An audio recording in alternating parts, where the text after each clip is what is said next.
7ஆந்தேதி Kerala lottery result 729 சிங்கிளாக all board 7 கொடுத்து winning வந்திருக்கு. ரிசல்ட்டு பேஸ் பண்ணி கொடுத்ததில் ஏசி பாஸ் ஆகிருக்கு.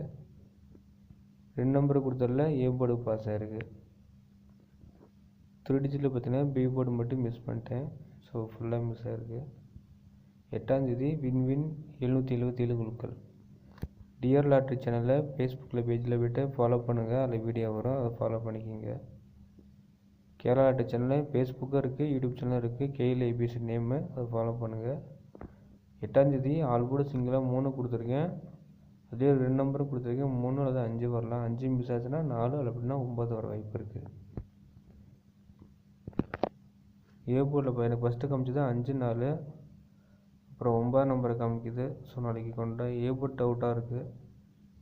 பி போர்டில் 3 2 வந்ததுனால 1 3 எடுத்திருக்கேன். எனக்கு ஸ்ட்ராங்காக 3 காமிக்குது. 3 மிஸ் ஆகுதுன்னா 9 நம்பர் வர வாய்ப்பு. 9ல் 8.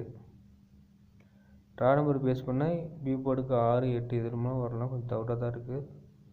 சி போர்டில் ஃபஸ்ட்டு 6 காமிச்சது, அவர் மாற்றி காமிக்குது.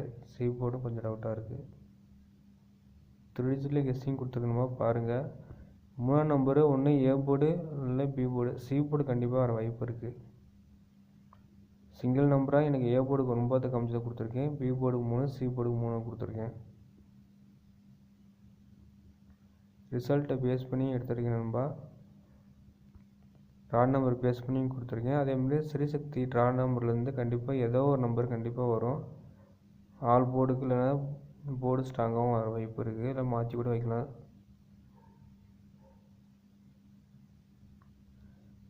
ஸ்ரீசக்தியிலேருந்து எனக்கு ஏ போர்டு 4 வந்தால் வரலாம், அப்படின்னா 5 வரலாம். பி போர்டுக்கு 3 இல்லை 1, சி போர்டுக்கு 3 வரலாம். பிடிச்சிருந்தால் லைக் பண்ணுங்கள். என்னோடய கெஸ்ஸிங் எப்படின்னு கமெண்ட்டில் சொல்லுங்கள். Thank you friends.